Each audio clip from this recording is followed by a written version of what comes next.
Satpur police station हद्दीतील 3 वर्षापासून हवा असलेला आरोपी गुन्हे शाखा युनिट 2ने ताब्यात घेतलाय.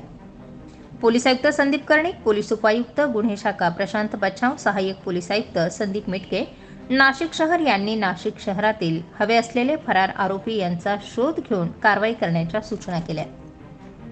या अनुषंगाने 6 ऑगस्ट 2024 रोजी पोलीस हवालदार चंद्रकांत गवळी यांना गोपनीय माहिती मिळाली.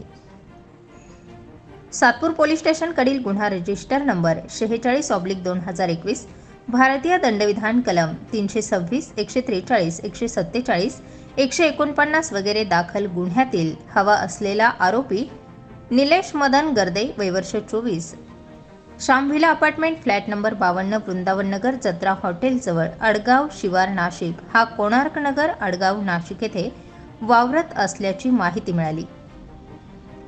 या माहितीच्या अनुषंगाने वरिष्ठ पोलीस निरीक्षक विद्यासागर श्रीमनवार यांच्या मार्गदर्शनाखाली चंद्रकांत गवळी, प्रशांत बोडके, संजय पोटिंदे यांनी सापळा रचून त्याला शिताफीने ताब्यात घेऊन पुढील कारवाईसाठी सातपूर पोलीस स्टेशन येथे हजर केले.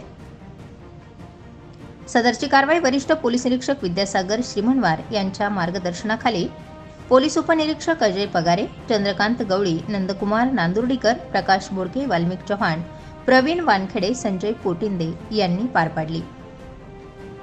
स्टार 24 फास्ट न्यूजसाठी सिद्धार्थ लोखंडे, नाशिक.